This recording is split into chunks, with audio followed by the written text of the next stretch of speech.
Bienvenidos, bienvenidas hermanos, hermanas. Aquí estamos nuevamente en nuestro ciclo de estudios bíblicos, en este caso correspondiente a los días jueves. Estamos con el Nuevo Testamento. Le doy la bienvenida a la hermana Net, al hermano Fernando, a Leticia, está Ana María también con nosotros, y a todos aquellos que nos siguen a través de emisora Logos, emisora evangélica, en nuestras redes sociales, las páginas de Facebook, que a propósito tenemos las páginas de emisora Logos, tenemos las páginas de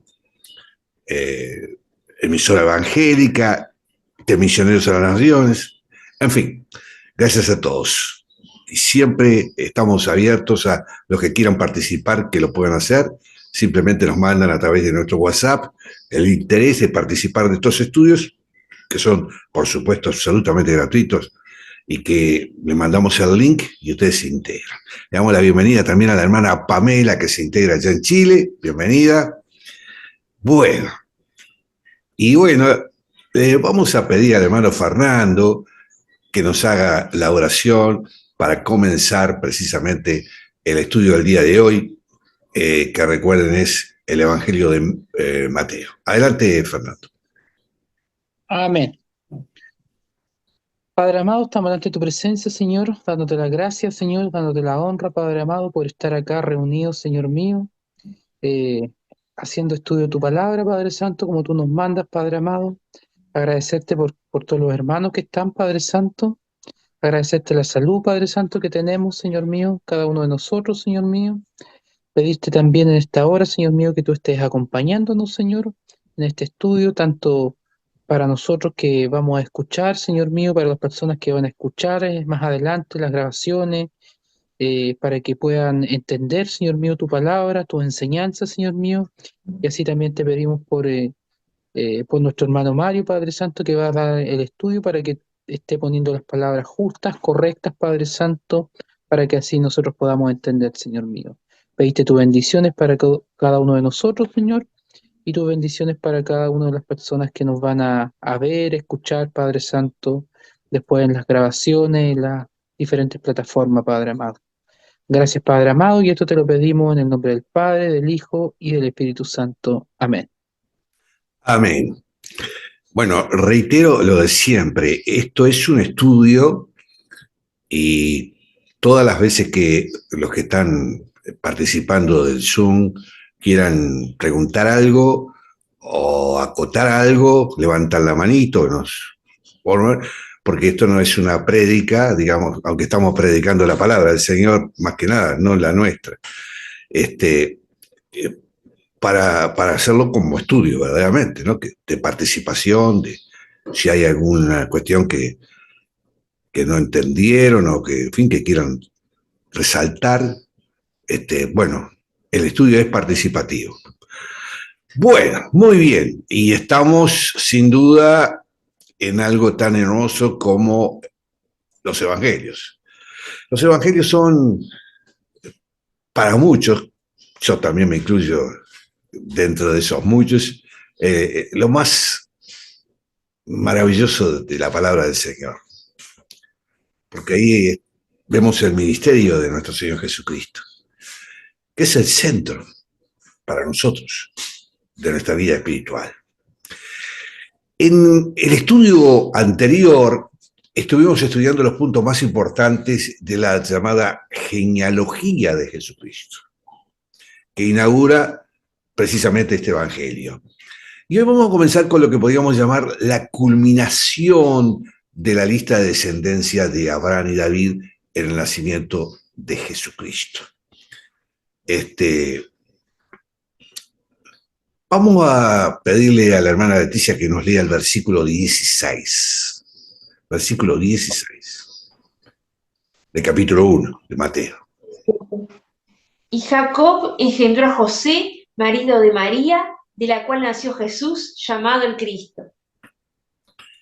Este versículo, podemos decir así, rompe el esquema que se sigue desde el versículo 2, donde se decía que Abraham engendró a Isaac. Y a partir de ahí, la expresión engendrar se repite sistemáticamente hasta el principio del versículo 16, donde se dice que Jacob engendró a José. Uno esperaría que se mantendría el mismo modelo hasta el final, concluyendo que José engendró a Jesús. Pero acabamos de escuchar o de leer en distintas versiones que no fue así. No se dice que José engendró a Jesús. Obviamente, Mateo estaba poniendo bien claro que aunque José era el marido de María, no era el padre biológico, digamos, de Jesús. Esta circunstancia se explica en el resto de este capítulo, mostrándonos cómo fue un cumplimiento de la profecía del Antiguo Testamento. O sea, el nacimiento virginal de Jesucristo. Lucas, que escribió otro evangelio que vamos a estudiar posteriormente, el evangelio que lleva su nombre, era un médico griego, ¿no? Y ambos evangelios declaran que Jesús nació de una virgen, que José no era su padre, pero que María no había sido infiel con su marido y que Jesús no era un hijo legítimo. Su nacimiento fue algo totalmente nuevo.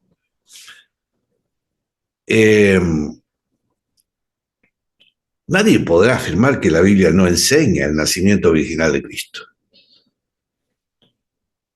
El único Jesús del cual tenemos un documento histórico es aquel que nació de una virgen.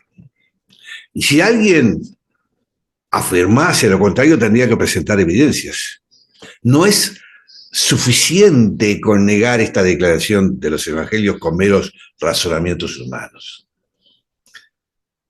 Porque si nosotros usáramos el racionalismo, algunos podrían asegurar que no pudo haber ocurrido así. Pero no olvidemos que Dios es el creador de las leyes naturales. Él puede controlarlas, utilizarlas o dejarlas de lado para cumplir sus propósitos. Los documentos históricos revelan claramente que Jesucristo tuvo un nacimiento virginal. Veamos el versículo 17, le pido a la hermana Annette, versículo 17.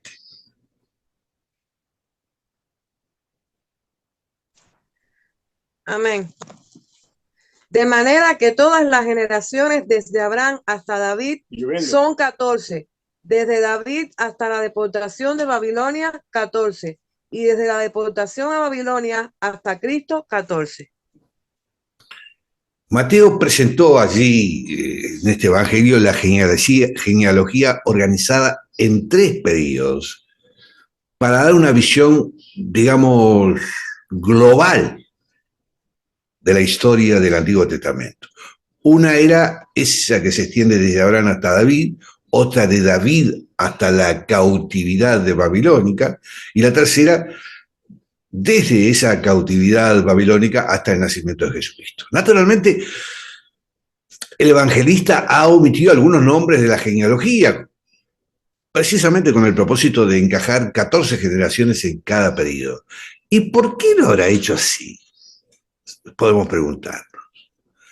Bueno, algunos estudios y estudiosos de la Biblia opinan que el número 14 equivale a 2 veces 7.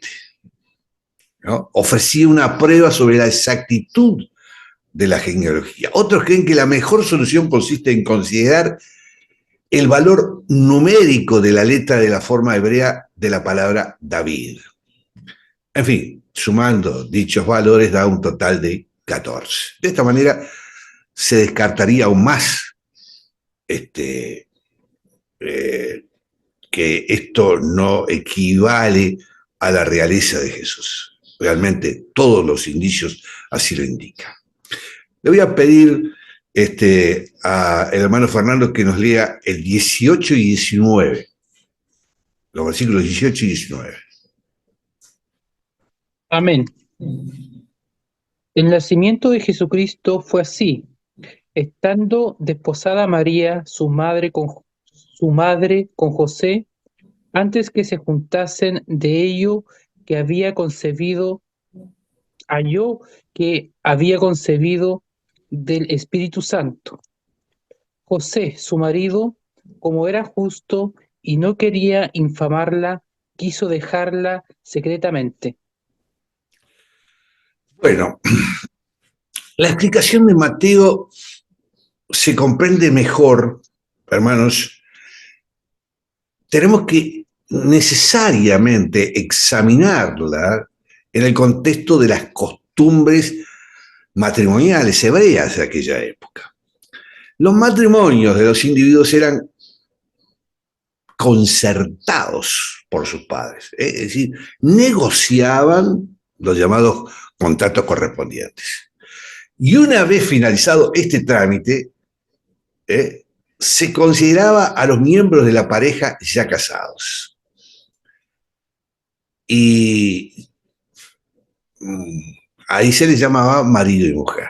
Sin embargo, aún no vivían juntos, porque la mujer viviría con sus padres y el marido con los suyos, por un periodo equivalente a un año.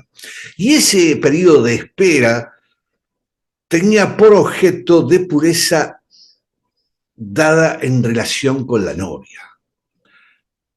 Es decir, si durante ese periodo ella quedaba embarazada o daba a luz a un niño, evidentemente no había sido pura, sino que había estado implicada en una relación sexual infiel. En ese caso el matrimonio podía ser anulado. Sin embargo, si el tiempo de espera de un año demostraba la pureza de la novia, el marido iría entonces a la casa de los padres de la novia y en una solemne procesión llevaría a la novia a su propio hogar, donde a partir de aquel momento comenzaría a vivir como marido y mujer, consumado físicamente su matrimonio. En fin, diremos que la ley mosaica era muy específica, muy concreta.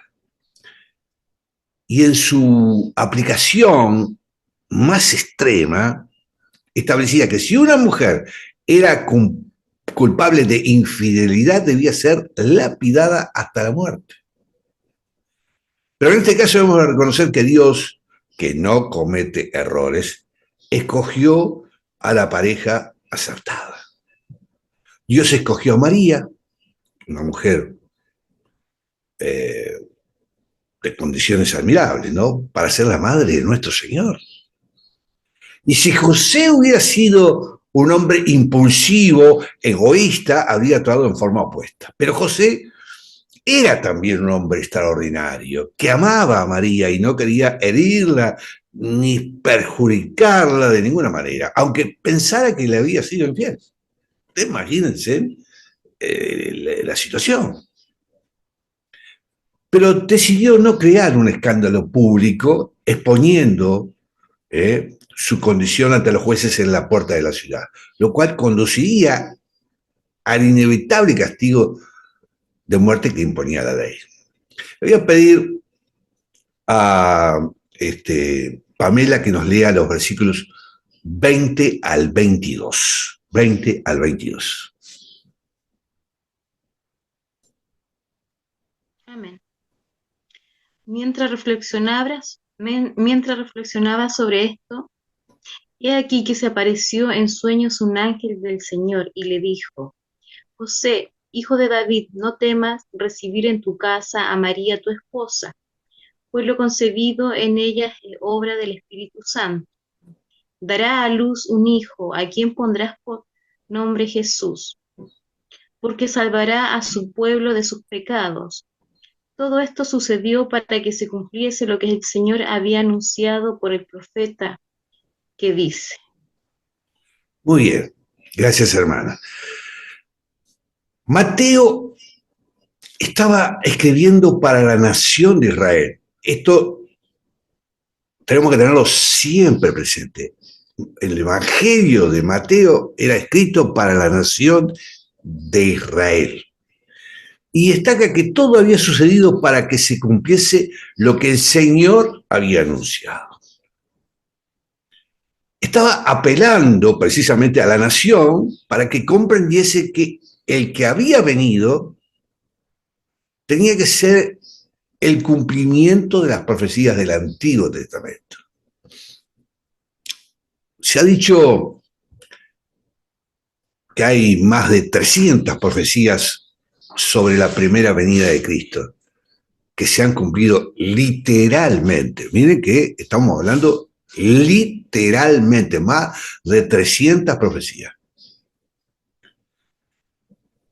No sé cuántas se encuentran en este Evangelio de Mateo, pero está la certeza de que este evangelista citó más veces al Antiguo Testamento que los otros evangelistas, Marco, Lucas y Juan juntos.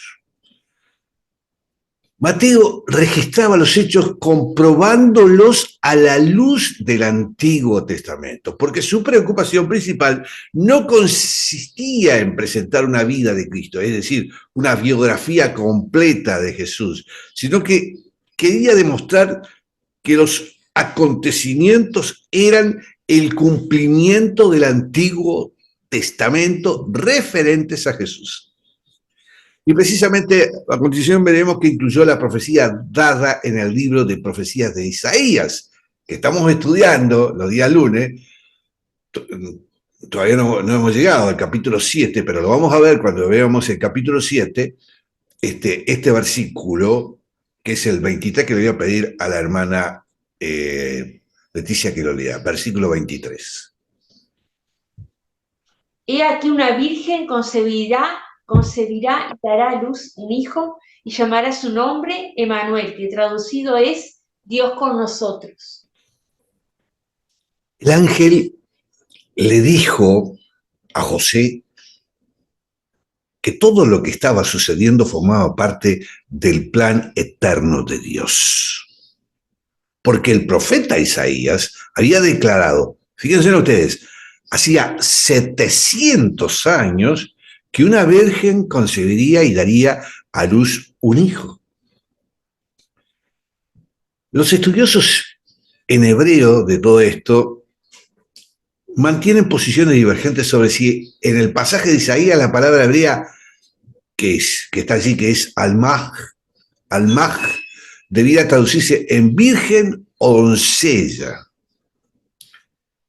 El hecho de que algunos de ellos reconozcan que la traducción virgen sería la forma más normal de traducirla, lógicamente conduce a pensar que si se elige la traducción doncella, bueno, se trataría de suavizar o atenuar la palabra virgen por motivos más teológicos que lingüísticos, por parte de aquellos que no creen en el nacimiento virginal de Cristo. Vamos a detener un poquito a cuenta de cuando estudiemos Isaías,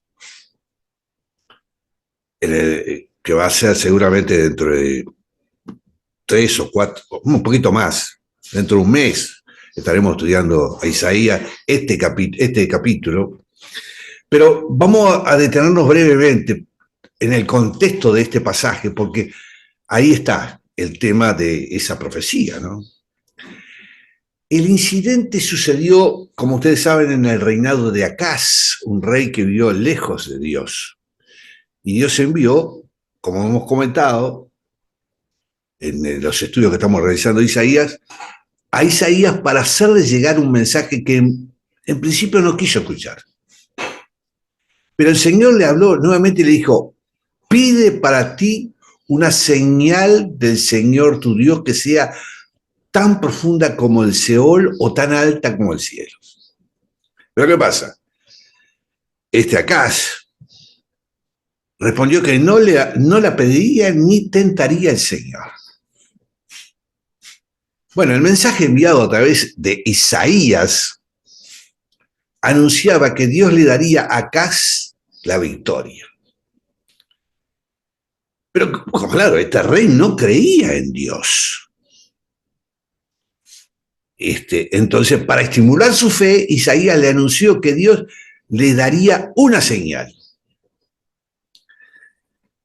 En realidad la señal no solo sería para el rey, sino también para toda la casa de David. Y esa señal está expresada en el capítulo 7, versículo 14 de Isaías, ¿no? Evidentemente, si aquí se hubiera referido a una doncella que daría a luz un hijo, se trataría de un nacimiento natural, ¿no? Como cualquier otro, y como tal, no hubiera sido una señal para el rey Acaz, ni para la casa del rey. ¿Qué señal le va a dar que va a nacer una doncella? De una doncella. Cuando le dice que se dice esa palabra, virgen, entonces sí es una señal que está dando. Una virgen que daría a luz a un hijo. Entonces, ahí está la señal, extraordinaria, ¿no? De una señal sobrenatural que Dios, para aquel rey, y dio también para toda la nación. Evidentemente que para traducir la palabra hebrea, que reitero es almaj, como virgen, muchos se basan de que viene de lo que en alguna ocasión hemos hablado con ustedes, estimados hermanos, o sea, la Septuaginta. Recordemos que durante el periodo entre los dos testamentos se reunieron allí 72 especialistas en hebreo, 6 de cada una de las tribus de Israel, y prepararon en Alejandría allí, digamos, esta traducción del Antiguo Testamento en hebreo al griego.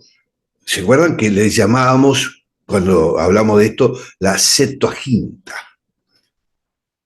Cuando los traductores llegaron a este pasaje de la señal en Isaías, entendieron que la citada palabra hebrea almaj significaba virgen, y ahí fueron traduciendo en consecuencia por la palabra griega, que en griego es partenos, que es la misma palabra que Mateo utiliza en su evangelio. Pues así es, partenos significa virgen y no doncella. Por lo tanto, reconocemos que el texto de la traducción de la Septuaginta es un testigo de alto valor de la antigua interpretación judía que ha quedado. Además, consagrada en el Evangelio según Mateo, que vio en Isaías un anuncio de esa concepción virginal de Cristo. Entonces, creo que todo esto formó parte de la intención de Dios en escoger la traducción adecuada y más común de la palabra hebrea almaj como virgen en el Antiguo Testamento, para anunciar la señal sobrenatural de la concepción milagrosa de María. Y así confirmó a Mateo que se estaba cumpliendo aquella profecía anunciada 700 años atrás. Pero tenemos que detenernos un poquito también, hermanos, en algunos detalles. Por ejemplo, el nombre del niño que iba a nacer, ¿no? En el último versículo decía además que le pondrán por nombre Emanuel, que traducido significa Dios con nosotros, o Dios entre nosotros. Hasta ahora siempre nos hemos familiarizado únicamente con el nombre de Jesús, que le fue dado al Señor, porque Él salvaría a su pueblo de sus pecados. O sea, Jesús es su nombre. Entienden bien esto, ¿no? Jesús es su nombre y Cristo es su título. Tenemos que entender esto, porque a veces la gente, como se pronuncia Jesucristo, el nombre es Jesús, el título es Cristo. Es como si alguien dijera el doctor tal. El nombre es Martínez. doctor tal, se dijera doctor Martínez, Martínez es el nombre, doctor es el título. Aquí se anunció también que sería llamado Emanuel, que significa Dios con nosotros. Esta frase, que ahora con el tiempo ha entrado en mayor difusión, expresa una de las verdades más maravillosas de la palabra de Dios. Dios con nosotros. Pero él no podía ser Emanuel, es decir, Dios con nosotros, a no ser que hubiera nacido de una virgen. Era la única manera. Y observamos igualmente que a no ser que él fuese Emanuel, no podía ser Jesús, el Salvador. El motivo por el que se le llama Jesús y Salvador es que él es Dios con nosotros. Esta verdad sobre aquel que descendió a la tierra es una de las más maravillosas que tiene la Biblia. ¿Se acuerdan, hermanos, cuando estudiamos la carta a los Hebreos? No hace mucho, terminamos. En el capítulo 2, en el versículo 9, se decía esto, se lo voy a traducir directamente, pero veamos o vemos a aquel que ha sido hecho un poco inferior a los ángeles, es decir, a Jesús, coronado de gloria y honor a causa del padecimiento de la muerte, para que por la gracia de Dios probara la muerte por todos. Miren, si será importante escudriñar bien la Biblia, porque acá nos estaba diciendo que él tenía que hacer un sacrificio aceptable. Nadie en este mundo podría haber muerto por los pecados del mundo. Así que él sí pudo. ¿Cómo puede Jesús ser un salvador para el mundo? Porque él es Emanuel, es decir, Dios con nosotros. ¿Y cómo llegó él a acercarse para estar con nosotros? Por nacer de una virgen. Esta es una verdad muy importante. Necesitábamos un Salvador que fuera capaz de descender a nuestro nivel para alcanzar y salvarnos. Si él hubiera sido otro hombre, como cualquiera de nosotros, no nos hubiera dado el resultado, no hubiera sido ayuda, no hubiera sido salvación. Pero al haber nacido Emanuel, es decir, Dios con nosotros, nacido de una virgen, entonces sí, Él es nuestro Salvador. Él es nuestro Salvador. ¿Es Él hoy nuestro Salvador? Esa es la pregunta que respondemos claramente, porque tenemos fe, porque creemos en Él. Él asumió, llevó él mismo nuestra humanidad de manera que pudiese experimentar y probar la muerte por nosotros, para que muriese de forma redentora en la cruz por nosotros. Ese es el elemento central que tenemos que tener en cuenta en estos versículos que estudiamos hoy. Él es nuestro Salvador, producto de este nacimiento virginal, producto de estar con nosotros, entre nosotros. Y hoy está presente con nosotros a través del Espíritu Santo. Eso es lo más maravilloso de este momento especial de la vida de la humanidad. Siempre digo, para los seres humanos de nuestro tiempo, hay una fecha fundamental que es el nacimiento de Cristo. Tal es así que la recordamos dentro de nuestras fechas. 2023, hoy es 2 de noviembre cuando hacemos este estudio, está el nacimiento de Cristo. Ese es un hecho que la humanidad lo ha asumido como elemento central. Inclusive aquellos que no creen en Cristo, aquellos que no creen en su divinidad, están viviendo y dicen que viven en el año 2023.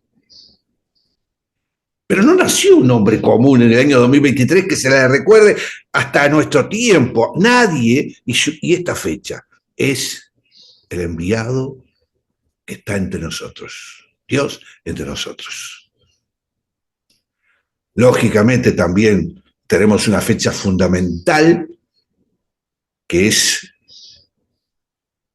el momento de que su sangre derramó. El otro gran momento de la historia.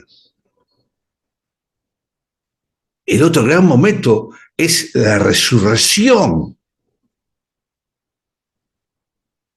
Y luego, el esperado. El momento de su segunda venida. Todo esto enfocado por Mateo para la nación de Israel. No lo ha asumido la nación en su totalidad. Hay un remanente allí de israelitas que sí lo han asumido. En fin, vamos a dejarlo para acá el estudio de esta concesión virginal. No sé si ustedes tienen alguna reflexión, alguna pregunta que hacer sobre este hecho concreto. Con mucho gusto, hermanos. Vuelvo a insistir, esto es un estudio y toda duda que pueda haber. Una pregunta. Sí. María, al quedar embarazada, ¿ella era niña o era adolescente? No era niña, no, obviamente, ya era una persona joven, es cierto, creo que estaba, el contrato podría haberse celebrado en la niñez. Por lo general, los contratos matrimoniales se celebraban, sí, a veces cuando eran más jóvenes, cuando eran, pero en el momento de la concesión era una persona, yo no tengo especificada exactamente la edad, es decir, sí, es tampoco un hecho no tan importante. Lo cierto es que ya estaba preparada para había sido desposada de José, como decíamos. Claro. Después de ser desposada con José, le daban. Es cierto que en aquella época habían jóvenes y en algunos países hasta niñas que se casaban. Yo tengo la cuestión de que mi abuela paterna se casó teniendo 15 años. Es decir, había ciertas costumbres. Bueno, hoy día ya ni se casa. Así que viene el tema. Bueno, no sé si hay algo más que quieran, hermanos, hermanas, plantear. Ya nos estamos introduciendo en la presencia, hermano, de Cristo entre nosotros. Sí, Anet. Hermano Mario. Perdón, Fernando, adelante. Sí, mire, a ver, bueno, a mí lo que no sabía y aprendí hoy día el tema de que una vez que se celebra, yo entendí eso, no sé, me corrige si entendí mal, que se celebraba el matrimonio, bueno, José y María se celebraba el matrimonio y estaban un año, pero cada uno viviendo en la casa de sus padres, ¿o no? ¿Así era?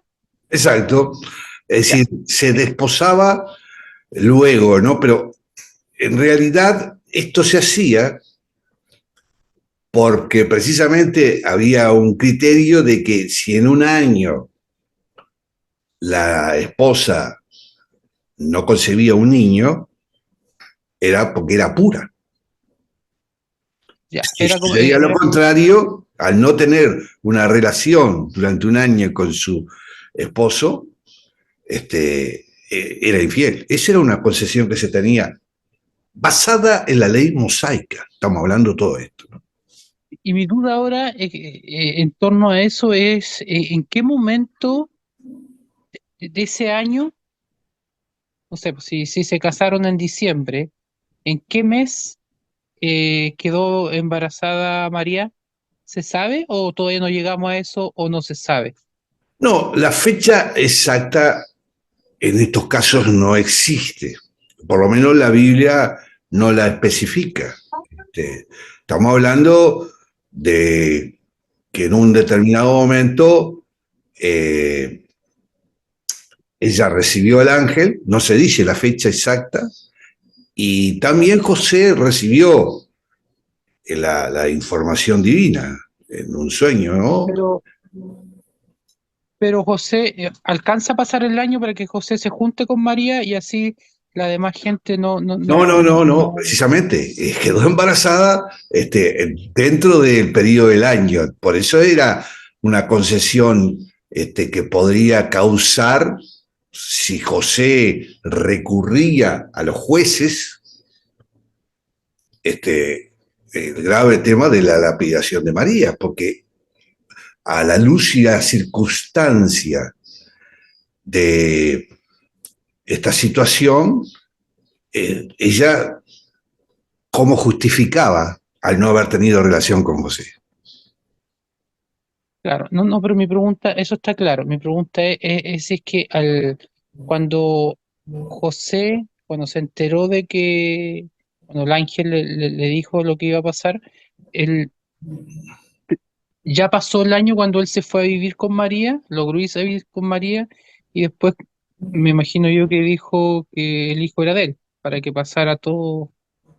Exacto, Ah, ya, exactamente, sí, exactamente. esa sí tenía la duda. Yo pensé que, no sé por qué, si pensé que había leído de que se habían ido nomás. No fue así, después se fueron. No. Tuvieron todo lo referente a, inclusive José estuvo hablando con su rabino, tuvo un intercambio, pero lo que motivó exactamente a José, que obviamente era un hombre extraordinario, porque realmente lo que hizo José, nosotros no lo llegamos a comprender en nuestro tiempo, pero en ese tiempo era un tema muy especial, muy... el carácter de la decisión de José bíblicamente le da un valor que no se le ha reconocido, ¿no? Porque es un cumplimiento del mandato de Dios, claramente, ¿no? Tuvo varias cosas porque él fue siempre fiel a Dios cuando le dijo, vete a Belén, vete a Egipto. Es decir, hizo todo lo que Dios le planteó. Entonces, ese es el hecho que tal vez nosotros no le damos una dimensión, porque en nuestro tiempo, si una mujer, primero que por lo general muchas veces, la mayoría acá en nuestro tiempo, algunas personas ni siquiera confluyen en un matrimonio. Hoy día es común hablar de la pareja, se reúnen y están allí, lo que se llama a veces concubinato. A veces inclusive aquellos que se casan luego tienen relación anterior, estamos hablando de relación sexual anterior al casamiento, pero eso no está establecido en nuestras leyes. Pero la ley mosaica sí, era tremendo, ¿no? Eso lo hace más meritorio también, Claro. en los tiempos, o en la forma de pensar de la gente de antes, con las Ahora, leyes. yo quiero destacar nuevamente lo que estuvimos viendo, que es lo más trascendente y más importante en Mateo, es la relación con la profecía hecha 700 años atrás por Isaías. Es decir, cómo en los tiempos históricos van marcando los mojones del plan de Dios. Entonces, yo creo que habría que, cuando estudiemos Isaías, ese capítulo 7, que vos lo va a ser dentro de un par de meses, capaz, porque recién estamos en el capítulo 1, vamos a tener que nuevamente relacionar el hecho con lo que está en Mateo, nuevamente, ¿no? Para ver la conexión que hay en la Biblia, que no es nada casual, que no es nada situaciones que se dieron, sino que hay todo un plan que Dios ha marcado. Muy bien. ¿Una otra cosita? Bueno, interesante este comienzo de Mateo, ¿no? Mateo, vuelvo a insistir, enfoquémonos que está hablándole a la nación de Israel. Concretamente ahí. Que ese mensaje, obviamente, nos da datos mucho más, en esta parte, ¿no? Mucho más profundos que los otros evangelios. Porque, obviamente, pongámonos en el pueblo de Israel, el pueblo israelita. Esta situación todavía hoy día no la aceptan. Obviamente que el mensaje iría más hacia aquellos primeros cristianos hebreos que recibían esta palabra. Este evangelio, además de Mateo, es un evangelio muy cercano a los acontecimientos, que muchos de estos acontecimientos los vivió Mateo en vivo y en directo, como se dice, y lo escribió muy cercano a los acontecimientos. A veces los hechos históricos de la antigüedad pasan muchos años y hasta siglos para que se estudien a través de documentación. En este caso, fueron escritos casi simultáneos. Es como si fuera un periódico. Prácticamente los acontecimientos fueron en simultáneo a lo que escribió Mateo. Muy poca diferencia. Entonces tiene un valor tremendo. Y no es casual que los que organizaron la Biblia hayan puesto a el primer evangelio, ¿no? No es casual. Tiene toda su razón de ser. Bueno, vamos a dejarlo por acá. Y los invito para el lunes a seguir con Isaías. ¿Cómo? ¿Vieron que Isaías, Hebreos, Evangelio, Mateo, estamos circulando dentro de una dimensión realmente que se une todo, ¿no? Qué maravilloso que es. Y estamos hablando de siglos diferentes, pero cuánto nos afirma en cada uno de nuestros estudios que estamos realizando, ¿no? Bueno, vamos a hacer una oración. Les voy a pedir que cierren sus ojos, hermanos. Una oración de agradecimiento a nuestro Señor por haber decidido estar entre nosotros. Este mundo y nosotros seríamos totalmente distintos, diferentes, si Dios no hubiera estado entre nosotros y si nuestro Señor Jesucristo no hubiera derramado su sangre para salvarnos. El plan de Dios así lo tenía previsto. Y por eso hoy, pese a que el sacrificio fue grande, estamos gozosos de haber sido escogidos por nuestro Señor para recibir su salvación.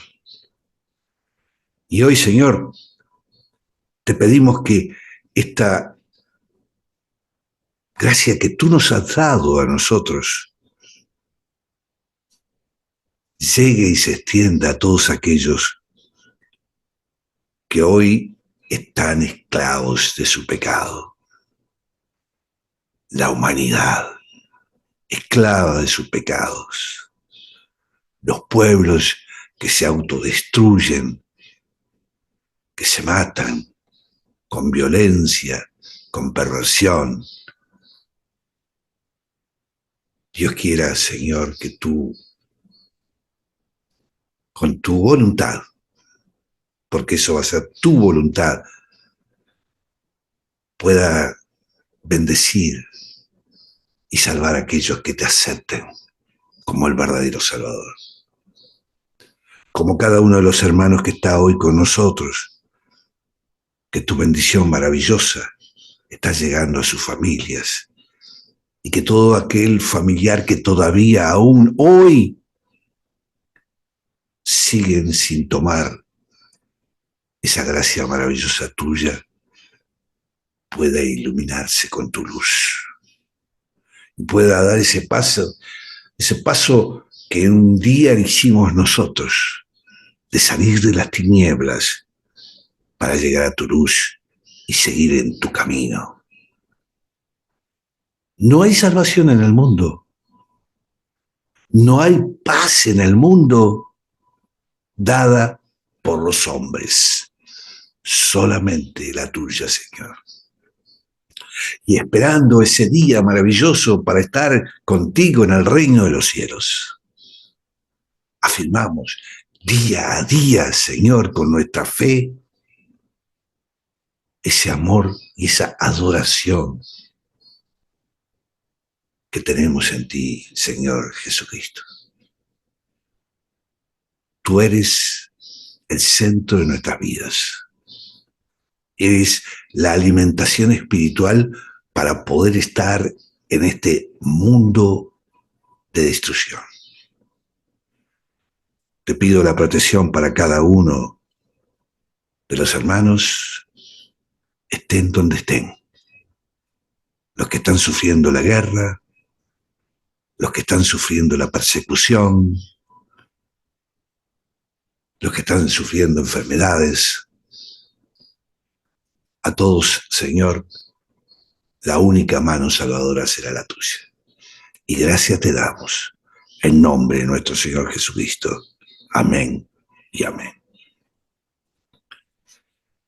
Bueno, hermanos, hermanas, de alegría enorme poder siempre reunirnos con ustedes. Esperamos los lunes y los jueves con eso de... Es el momento de nuestras vidas de la alegría. Primero por estar reunidos con ustedes, pero fundamentalmente por compartir la palabra de nuestro Señor Jesucristo. Es el momento más lindo de la semana. A veces el sufrimiento diario de lo que vivimos en este mundo nos trae momentos difíciles. Pero cuando estamos reunidos con ustedes, ahí con Anet, con Fernando, con Pamela, con Leticia y con todos aquellos que nos siguen posteriormente, lo disfrutamos abiertamente. Esperando también a la protección en un día tan especial que tenemos hoy aquí en Uruguay, esperando, según indican los pronósticos, un ciclón tropical. Bueno, vamos a estar bendecidos con la protección de nuestro Señor Jesucristo. Y deseamos una gran jornada final para ustedes hoy y el comienzo para volver a sus tareas y con sus familias. Muchas bendiciones, ¿sí? Muchas bendiciones para todos. Bendiciones, bendiciones. Muchas bendiciones para todos. Gracias igualmente. Gracias, Anet, Pamela, Fernando, Leticia. Chau, chau, chau. Bye, bye. Chao, chao.